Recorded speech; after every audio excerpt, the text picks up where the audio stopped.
ఒరే మామా, వాళ్ళు వచ్చారు, ఆ ఆహా టీము. నేను వెళ్ళి రిజిస్ట్రేషన్ చేసి అనౌన్స్ చేయనా? వద్దు వద్దు వద్దు, ఆ, ఇప్పుడు చెప్పొద్దు. ఇప్పుడు చెప్తే ఉన్నవాళ్ళు కూడా పారిపోతారు. ఓ పని చెయ్యి, చివర్లో పిలిచి చెప్పు. సర్లే. ఛే, ఎక్కడికి వెళ్ళినా వాళ్ళు వచ్చేస్తున్నారు. వాళ్ళు అన్ని చోట్లకి వెళ్తున్నారు, కప్పు కూడా కొట్టేస్తున్నారు. రాళ్లు కొట్టే పని, చెట్లు ఎక్కే పని చేయడం వల్ల వాళ్ళు చాలా స్ట్రాంగ్ గా ఉన్నారు. ఈసారి మాత్రం వాళ్ళు గెలవకూడదు.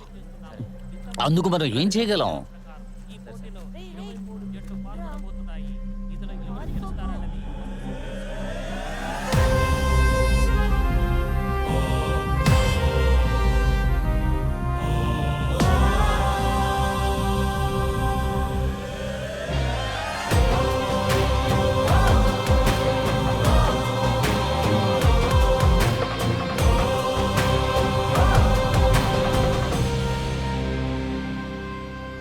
మళ్ళీ చెప్తున్నాను, ఏ ఆటగాడికి సంబంధించిన బరువు విషయంలో ఏదైనా అనుమానం ఉన్నట్లయితే వెంటనే కౌంటర్ కు వెళ్లి చెక్ చేసుకోండి.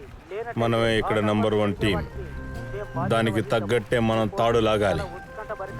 మనం ఇక్కడికి వచ్చింది కూడా కప్పు కొట్టడానికి. అంతకు మించి మనకేమీ అక్కర్లేదు.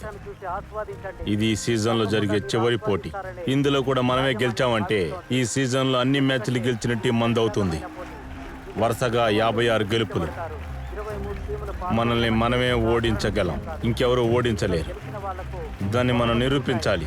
ఆ తర్వాత మీకెప్పుడు చెప్పే మాట ఇప్పుడు చెప్తున్నాను, ఒక అంగుళం తాడును వదలడం కంటే చావడమే మేలు. ఇప్పుడు పాల్గొనబోతున్న జట్టు ఆహార్లు. వాళ్ళకి చప్పట్లతో ఆహ్వానం పలకండి. ఇప్పుడు 2 టీంలు రంగంలోకి దిగాయి. ఇప్పుడు సంకమై జట్టు వస్తోంది. వారికి కూడా చప్పట్లతో ఆహ్వానం పలకండి. 2 జట్లు హోరాహోరీగా పోటీ పడబోతున్నాయి. ఎవరిని వస్తున్నదని పరిపాలనలో తెలిసిపోతుంది. అంతవరకు వేచి ఉండండి. రసవత్తరంగా సాగబోతోంది.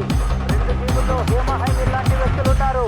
ఎటువంటి టీంతోనైనా సరే ఎదుర్కొని చాణిక్యంగా, నైపుణ్యంగా విజయం సాధించగల హేమహేమీలున్నారు. ఇప్పుడు ఈ విజయం ఎవరిని వరిస్తుందన్నది చూసి తెలుసుకుందాం. రండి. విజయం కోసం పరితపించే టీం ఇప్పుడు గెలుస్తుందా లేదా అన్నది వేచి చూద్దాం. మరొక వైపు అలా కోటయం. 2 వైపులా అద్భుతమైన ఆటగాళ్లున్నారు. పోటీ మొదలైతే ఉత్కంఠంగా సాగుతోంది. చూడండి, తెచ్చిపోతుంది.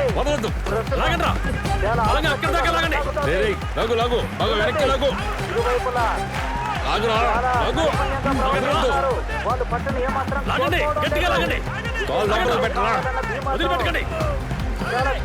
కృషి చేస్తున్నారు. వాళ్ళ పట్టుదల చూస్తుంటే చాలా ముచ్చటేస్తుంది. ఇందులో సమదేనన్న భావనతో వాళ్ళున్నారు.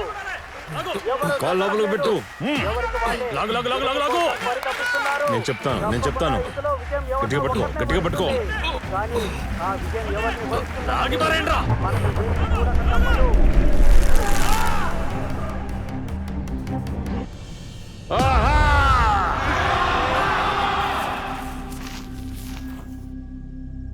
రే ఏంట్రా చూపు, పోరా.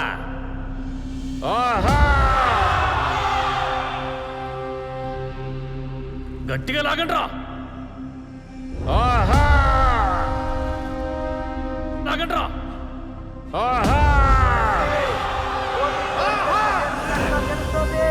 మరి కాసేపట్లో